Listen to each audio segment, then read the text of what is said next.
Fala pessoal, hoje nós vamos dar início às nossas aulas da disciplina de filosofia e hoje, como vocês podem ver, a gente vai falar sobre o início da filosofia na Grécia, né? Então, todos esses filósofos que eu vou abordar com vocês hoje são os filósofos conhecidos como pré-socráticos, porque Sócrates ele é um grande marco na filosofia ocidental, principalmente na filosofia grega, e todos os filósofos de fala grega que escreveram em grego mas que trouxeram problemáticas anteriores àquelas levantadas por Sócrates, são chamados de filósofos pré-socráticos. E foram eles que deram início, então, à reflexão filosófica. Então, aqui nesse quadro, vocês podem perceber que eu enumerei 10 filósofos, tá? Tales, Heráclito, Xenófanes, Anaximandro, Anaximenes, Zenão, Parmênides, Empédocles, Anaxágoras e Leucipo. Inclusive, o Leucipo dá para colocar também junto dele o Demócrito, tá? Que também era da mesma linha de pensamento dele. Então, aqui nós temos 10 filósofos que estão divididos em 4 quadrantes, ou 4 grupos aqui. Então, para que fique bem clara a exposição, olha só, dessa linha vermelha para baixo são os pluralistas, ou seja, o Empédocles, Anaxágoras e Leucipo são pluralistas.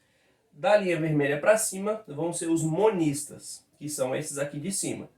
Da linha azul para cá são os filósofos que viveram na chamada Magna Grécia. O que era a Magna Grécia? Se você for olhar no mapa do Mediterrâneo, que está agora na tela para você, a Magna Grécia vai ser justamente uma região do sul da Itália e de uma ilha itálica chamada Sicília, que elas ficam ali muito próximas geograficamente do lado mais oriental do Mediterrâneo, ou seja, do lado grego. Então, os filósofos itálicos são esses que eram de fala grega, eram de língua grega, mas que viviam em assentamentos ou colônias gregas justamente nessa região do sul da Itália que nós vamos chamar de Magna Grécia. E esse termo Magna Grécia significa então Grande Grécia. E já desse lado de cá, do lado direito aqui da linha azul, você tem os jônios. Quais são os filósofos jônios? São todos aqueles filósofos que desenvolveram a sua reflexão justamente na região da Ásia Menor. Então, novamente, quando você olha o mapa da Grécia antiga, né, você percebe que ao oriente do que hoje nós temos como o país Grécia, nós temos a Ásia Menor, que é aquela região que hoje é a Turquia, né? Essa região também você pode encontrar com o nome de Anatólia, tá? E essa região já foi muito disputada, já pertenceu aos otomanos, já pertenceu ao Império Bizantino, ao Império Romano, já pertenceu aos persas, já pertenceu ao Império de Alexandre, né? Ao Império Macedônico. Então, essa região, principalmente a região costeira, que pega ali aquelas ilhas, né, da região costeira, e as cidades ali mais conhecidas como a cidade de Troia, mais ao norte, ou a cidade de Éfeso, ou Mileto, né, mais ao sul, você justamente vai chamar essa região de Jônia. Então, geograficamente falando, a gente tem os jônios e os itálicos, que estão, respectivamente, aí ao oriente e ao ocidente da Grécia que nós conhecemos hoje. E agora entrando no maior grupo aqui do nosso esquema, nós vamos falar sobre os jônios monistas, que são esses 5 daqui, tá?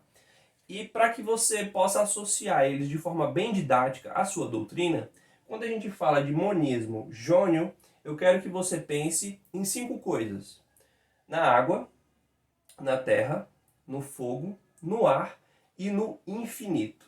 Então, esses 5 termos, esses 5 substâncias, ou esses 5 conceitos, eu quero que você associe cada um deles a um desses 5 filósofos, tá?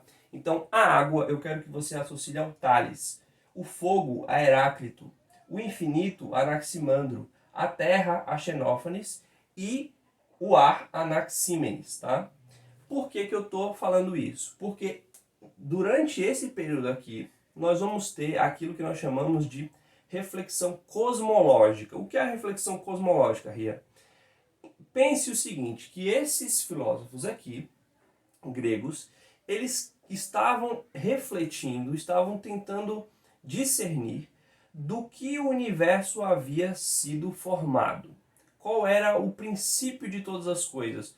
Qual é aquela substância ou aquele elemento que nós temos contato, de que a partir dele todas as coisas passaram a existir. Então, para esses filósofos, você tem uma única substância. Por isso eles são chamados de monistas, tá? Então, pluralistas vem de plural, ou seja, que acreditavam que existiam mais de uma substância que formavam o cosmos, e os monistas acreditam que apenas uma substância formou o cosmos. Então, aqui, nesse caso, nós vamos ter o Tales, que ele vai defender a ideia de que a substância que formou todas as outras foi a água. Tá? A água. A água, porque na ideia dele, a água seria central no universo. E agora eu quero que você esqueça um pouco a ciência da química, da física, da biologia, e olhe comigo só para aquilo que esse filósofo observava empiricamente, aquilo que era um fenômeno para ele, que era, por exemplo, a ebulição, ou seja, a água se transformando em gás, né, em estado gasoso, ou ela congelando, se tornando gelo. Para esse filósofo, quando a água passava por esses processos de solidificação, de expansão, quando ela ganhava justamente ali calor, se transformava em gás, isso dava a entender o quê? Que a água ela tem essa possibilidade de mudar a sua forma, né? Ela tem a capacidade de ser extremamente variável, de ser extremamente versátil, né? E ele percebeu, então, que muitos organismos vivos dependiam da água. Dependiam dos rios, dependiam dos mares, dependiam das lagoas. Vários corpos de água eles eram justamente necessários para a vida humana, para a vida biológica. Então ele pensou justamente que por essa água ter um papel central, né, na vida biológica e por ela ter todas essas características físicas, né, de poder virar vapor, de poder congelar, se transformar em gelo. Então isso dava uma característica à água que nenhuma outra matéria possuía. Então ele justamente teve essa reflexão, disse, olha, eu acho que tudo que foi feito a partir da água. Tudo que foi criado a partir da água. Então a água seria a substância primordial que tem a capacidade de, nela mesma, conter todas as outras substâncias. Tá? Ou seja, ela forma todas as outras substâncias.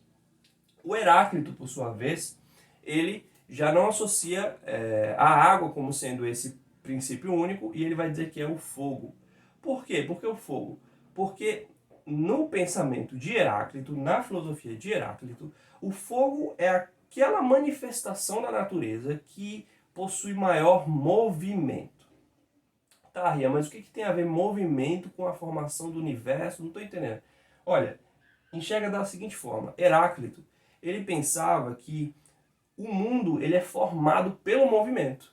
Então, aquilo que está parado, aquilo que está estático, aquilo que não tem mudança, isso, na verdade, é uma ilusão, entendeu? A essência de todas as coisas é a mudança, é o movimento. Então, por exemplo, não é dia o tempo todo. O dia cede espaço à noite, a noite cede espaço ao dia. Então, uma coisa vai se mudando no seu contrário. Você tem o frio, que uma hora está frio, mas aí esse frio agora é aquecido e aí se torna calor e depois o calor se torna frio de novo. Então essa luta entre esses contrários, essa coisa de um contrário ir mudando e se transformando no outro, é justamente o que dá a forma do universo. Então o ser humano, por exemplo, ele nasce criança ali, bebezinho, ele vai crescendo, vai perdendo a sua juventude e vai se tornando velho. Então a velhice, ela dá espaço para a juventude, quando o ser humano procria, e depois a juventude dá espaço à velhice. Então cada uma dessas coisas elas vão se alternando, e isso é um movimento do universo. Então na cabeça dele, o universo é movimento, todas as coisas estão se alternando o tempo todo. E isso é que forma o universo. Então ele vai dizer que um homem não entra duas vezes no mesmo rio. Porque na segunda vez que o homem vai entrar no rio, o rio não é mais o mesmo e o homem não é mais o mesmo. Porque o homem já está num processo de modificação e o rio também, ele está correndo, ele está em movimento. E para Heráclito, então, todas as coisas são dotadas dessa energia que as move. E essa energia que as move, para ele seria o fogo. Então o fogo é o máximo de movimento, o máximo de ebulição. Por isso, o fogo ele não tem forma, ele está sempre ali queimando, queimando. O fogo vai transformando todas as coisas. Ele pega uma grande quantidade de combustível e, né, incinera tudo aquilo, transforma tudo aquilo ali em gás, né, através da fumaça e tal. Então, para Heráclito, o fogo seria essa substância. Quando a gente já entra em Anaxímenes, ele já vai dizer que essa substância é o ar. Ele vai dizer que o ar ele é ainda mais versátil, mais dinâmico do que a própria água. Então o ar ele seria capaz de se condensar e se transformar em água, segundo o pensamento de Anaxímenes, né? Que é totalmente diferente do que nós conhecemos hoje, mas é a forma como ele enxergava. Então esse ar ele poderia se condensar, se transformar em água, e essa água poderia se condensar, se transformar em terra, tá? Então o ar para ele é aquilo que circunda todo o universo, todo o cosmos, né? E por isso o ar ele seria ainda mais capaz de assumir essa prerrogativa de ser a substância de todas as coisas. Quando a gente entra em Xenófanes, Xenófanes já vai dizer que não é nenhuma dessas coisas, e sim a Terra. Ou seja, a Terra é que realmente é essa substância que forma todas as coisas. Mas o mais interessante aqui é o Anaximandro. Por quê? Porque ele não vai apelar para nenhum conceito mais físico, mais material. Ele já vai dar um salto em direção àquilo que é transcendental, porque ele vai dizer assim, olha, na verdade, a substância que forma todas as coisas é o infinito, o indefinido, o sem limites. Então aquilo que não pode ser contido, que não pode ser definido, aquilo que é infinito, isso é o que forma todas as coisas finitas. Então ele vai dizer, o que é, sei lá, um lápis? É o infinito que se tornou finito para ser o lápis. O que é a água? Mais uma vez, é o infinito que se definiu para ser água. Então aquilo que não se define, quando toma definição, deixa de ser infinito e passa a ser finito. Então o infinito é a forma de todas as coisas. É aquilo que deu espaço a todas as coisas. Então, tudo isso parte a partir de uma possibilidade infinita, uma impossibilidade indefinível. É uma coisa bem realmente abstrata a filosofia do Anaximandro, tá? Mas deixando agora um pouco de lado esse lado aqui do Jônio, se a gente for para os itálicos, eles também vão afirmar que existe uma única substância. Mas diferente aqui desses 5 filósofos que vão apelar para uma coisa que está externa, né? Os itálicos, eles vão apelar para uma coisa que está interna, que é o ser. Eles vão dizer, olha, existe o ser. O que é o ser? O ser é aquilo que é. E aquilo que é, ele é imutável. Ele é eterno. Então, de certa forma, os itálicos, eles estão em contrapartida com Heráclito. Porque Heráclito vai dizer que nada é. Nada é definido, nada é fixo, nada é imutável, tudo está em transformação. Os itálicos vão dizer assim, o que está em transformação na verdade não existe. Tá? A mudança, ela não existe. O que existe é a fixação, o que existe é o eterno. Então, por exemplo, você que me assiste, você já, em algum momento da sua vida, você já deve ter perdido o seu dente de leite, né? Tirou o seu dentinho ali, quando estava na transição dentária. Em algum momento da vida você deve ter cortado o cabelo, você deve ter pintado seu cabelo, cortou sua unha, pode ter feito algum procedimento estético, não sei, colocou ali uma lente de contato. Então essas pequenas mudanças que você foi fazendo no seu corpo não afetou o seu ser. Então os itálicos, também conhecidos como eleatas, tanto o Zenão quanto o Parmênides, eles vão dizer o que? Olha, as mudanças que acontecem, elas não afetam o ser. Porque você é o que você é. E o que você é não depende do que aquilo que está por fora. Então, em um momento você pode gostar do Flamengo, em outro momento você pode torcer para o Palmeiras, mas o fato de você gostar do Flamengo num momento e outro momento torcer pro Palmeiras, que é uma mudança. Isso não é o seu ser, tá? Então essas mudanças, elas são completamente supérfluas, elas são ilusórias. Em um momento você votou num político de um partido A, em outro momento você mudou de ideia e votou num político de um partido B. Mas essa sua mudança de ideia não afetou quem você continua sendo você. E todas as coisas continuam sendo todas as coisas. Ou seja, cada ser é o que é eternamente. E que dessa forma você não tem exatamente uma criação, você tem a eternidade. E que a mudança é só uma ilusão. Então esse é o pensamento de Zenão e de Parmênides, conhecidos como eleatas, que é a descoberta do que nós chamamos na filosofia de ontologia, ou seja, aquilo que é do ser, que é imutável, que é estático, que está para mais profundo daquilo que é só superfície, daquilo que pode ser modificado, que na verdade é só uma ilusão. Mas vamos lá, descendo aqui, a gente já está quase acabando, só faltam mais 3. A gente entra agora nos pluralistas. Os pluralistas, como o próprio nome já deixa indicado, eles vão acreditar que o universo é formado de mais de uma substância, ou seja, não é uma única coisa que forma todas as coisas. Você tem uma série de coisas diferentes que, quando elas se misturam, quando elas se juntam, você tem a formação do universo. Então, por exemplo, o Empédocles, ele vai, né, apesar de ser um itálico, ele vai trazer o pensamento dos monistas e vai fazer uma síntese. Ele vai dizer, olha, os 4 elementos trazidos pelos jônicos, por Xenófanes, por Heráclito, por Anaxímenes, por Tales, na verdade, eles podem ser combinados entre si, ou seja, eles são a quaternidade primordial, que pode ser combinada entre si para formar todas as coisas. Então, ele vai ser aquele que vai consolidar a ideia de 4 elementos principais: terra, fogo, água e ar. Então, tudo que existe é formado por essas 4 coisas. Um suco que você está tomando, ali tem água, mas de certa forma não tem só água. Ali pode ter ar também. Ali pode ter calor, que é o que? Fogo.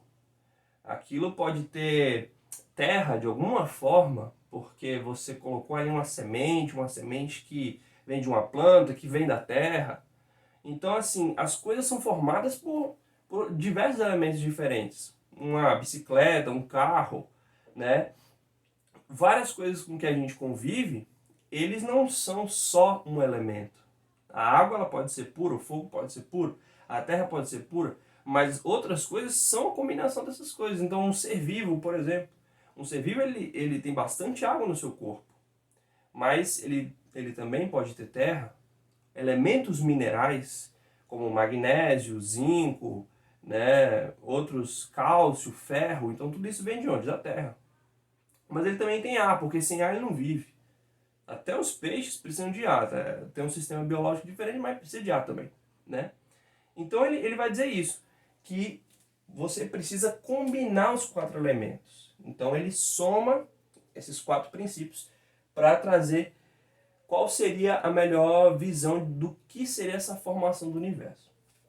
Já do lado de cá, do lado dos jônios, ainda pluralistas, você tem o Leucipo, que tem também um outro filósofo muito associado com o pensamento dele, que é o Demócrito, que ele já vai falar de uma coisa mais materialista, que é o átomo. E aqui a gente já tem uma conexão muito grande com a biologia e com a química, melhor dizendo, né? Porque o que seria o átomo? Veja, quando Anaximandro fala do infinito, ele usa um termo chamado apeiron. Quando Leucipo fala do átomo, a palavra átomo significa não divisível, porque o A é o elemento de negação e o tomo seria o divisível. Então, átomo é não divisível.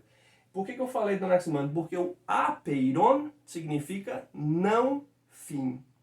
Então, o infinito é aquilo que não tem fim. Apeiron, sem fim, infinito, não tem fim. Então, o Anaximandro fala do apeiron e o Leucipo fala do átomo. O que o Leucipo vai dizer, então? Que cada substância tem uma espécie de átomo. Então, se você pegar a madeira e for dividindo ela, vai chegar um momento que você não vai conseguir mais dividir. Você pega ali uma peça de madeira, por mais que você tente cortar mais pequenininho, em algum momento não dá para cortar mais. E esse momento é quando chegou no átomo. E esse átomo, o que é esse átomo? Ele é madeira. E o ferro? A mesma coisa. E a água? Tem uma gotinha ali de água, é o que? Água. Então, cada coisa tem um tipo de átomo. Tá? Então, você tem um átomo, vamos supor, um átomo do fogo, né? Segundo o pensamento grego daquela época, que considerava o fogo como sendo uma substância. Não entrando aqui na discussão física do que é o fogo, né? Mas um átomo do fogo, um átomo do ar, um átomo de terra, um átomo de madeira, um átomo de metal. Então, a química moderna, ela vai trazer uma tabela periódica com vários tipos de átomos. Mas para Leucipo, que não tinha essa capacidade de experimentar de forma tão metodológica, aquilo que era mais visível já bastava, né? Agora, quando a gente vem para Anaxágoras, a gente tem o que Anaxágoras chamava de homeomerias, que seria uma espécie de um conceito ali parecido com o que seria um átomo. Mas homeomeria significa, na verdade, semente ou raiz. Ou seja, existe um radical, uma raiz, um fundamento, né, uma semente que dá início a alguma coisa. Essa semente, essa homeomeria, ele não vai chamar de que é uma coisa que se divide, porque o Leucipo ele já está indo na coisa material, ele está pegando o material, está dizendo, olha, se você for cortando, vai chegar um momento que você não corta mais. Então, a partir desse momento, você tem um átomo de quê? De plástico. Fechou o raciocínio. O Anaxágoras já é diferente. Ele vai dizer, o que é o lápis?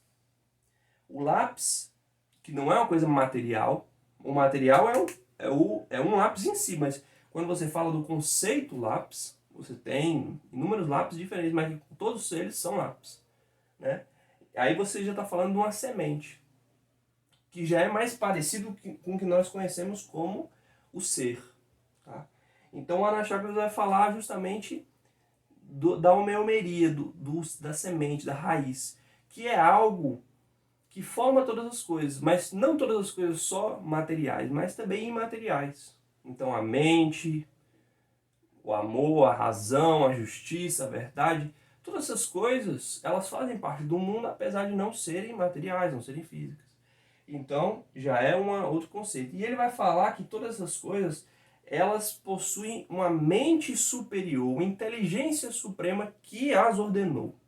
Ou seja, se você pega essas sementes, essas homeomerias, como ele fala, né, que também pode ser trazido como raiz, e você mistura de forma ao acaso, aleatoriamente, você não vai ter a ordem do universo que nós temos, né? Cosmos significa o quê?